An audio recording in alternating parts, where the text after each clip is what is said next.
આજે આપણે 5 એવી વસ્તુની વાત કરવાના છીએ કે જે આપણે એક્સેપ્ટ કરવી જ પડે. પહેલી વાત, things never end up as good as you hope. આનો મતલબ શું થયો? આનો મતલબ આપણે એક્ઝામ્પલ થ્રુ સમજીએ. જો દુનિયામાં છે ને ઘણા બધા લોકો એવા હોય ને કે દે આર હાઈલી હોપફુલ, દરેક વસ્તુમાં હાઈલી પોઝિટિવ, હાઈલી ઓપ્ટિમિસ્ટિક, આ તે એવું બધું વિચારતા હોય. પણ રિયાલિટીમાં એવું ન હોય ને. ઘણી વખત સિચ્યુએશન આપણે ધારી એટલી સરસ રીતે ન જાય. દરેક સિચ્યુએશનમાં કંઈક ને કંઈક પ્રોબ્લેમ આવી શકે. તો જ્યારે પ્રોબ્લેમ આવે ત્યારે આવા લોકો છે ને એ પ્રોબ્લેમ માટે તૈયાર નથી હોતા. પછી શું થાય કે દે ફીલ અનકમ્ફર્ટેબલ, એને મજા ન આવે, ગુસ્સો આવે, એંગર, ક્યારેક સુસાઇડલ થોટ્સ આવે. તો બહુ જાજુ હોપફુલ નહીં રહેવાનું. પણ they will never turn out as bad as you feared either. જાજુ હોપફુલ નહીં રહેવાનું, પણ હાવ પેસિમિસ્ટ નહીં થઈ જવાનું. દર વખતે એવું ન હોય કે તમે ધાર્યું હોય એ પ્રોબ્લેમ આવે જ. તમે ધાર્યું હોય પ્રોબ્લેમ ન પણ આવે. હું તમને એક એક્ઝામ્પલ થ્રુ સમજાવું. મને છે ને જ્યારે પણ હું ગાડી લઈને નીકળું ને એટલે પહેલા વિચાર એ જ આવે કે ઓહો બધું સારું જ થશે ને, કંઈક ખરાબ થશે તો, કંઈક ખરાબ થશે તો. પણ જ્યારે હું ગાડી લઈને એકવાર નીકળી જાઉં ને તો મેં જેટલું વિચાર્યું એટલું કંઈ થાય જ નહીં. It will be as simple as that.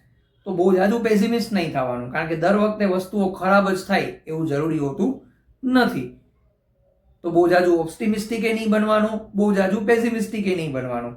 Situation જેવી હોય એવી એક્સેપ્ટ કરીને પછી એને રિએક્શન આપવાનું. બીજી વસ્તુ, it is better to fail at something than to regret never trying.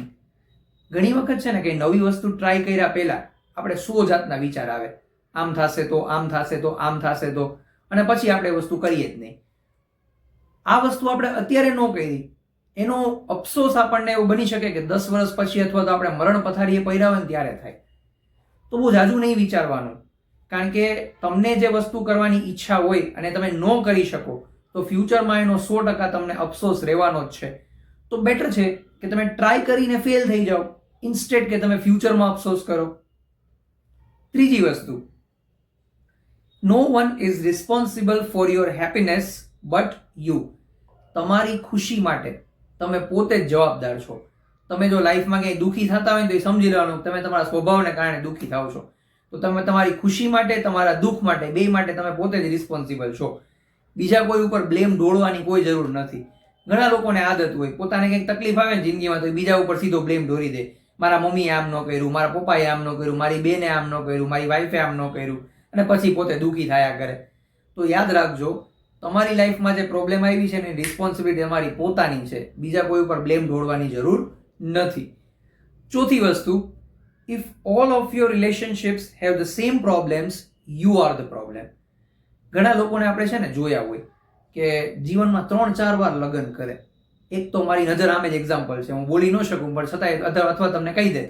પણ ઘણા લોકોને આપણે એવા જોયા હોય કે 3 થી 4 વાર લગ્ન કરે. આપણે પૂછીએ શું થયું, તો કે પેલી વાઈફમાં આ પ્રોબ્લેમ હતો, બીજામાં તો કે બીજીમાં આ પ્રોબ્લેમ હતો, ત્રીજામાં તો કે ત્રીજીમાં આ પ્રોબ્લેમ હતો. પણ હારા તે કોઈ દી જોયું તારામાં શું પ્રોબ્લેમ છે? હવે 3 ઘરવાળી મૂકીને વહી ગઈ, ન્યા સુધી તને ખબર ન પડી કે તારામાં શું તકલીફ છે, ચોથીમાં એક તકલીફ થવાની છે.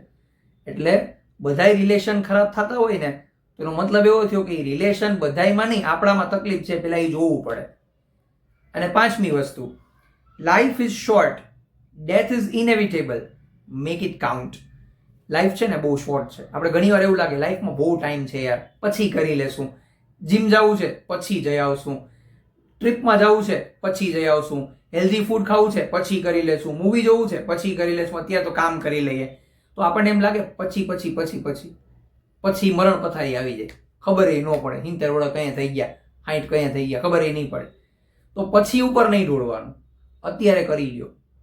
શક્ય હોય, મન હોય, પૈસા હોય, સમય હોય, અત્યારે જ કરી લ્યો.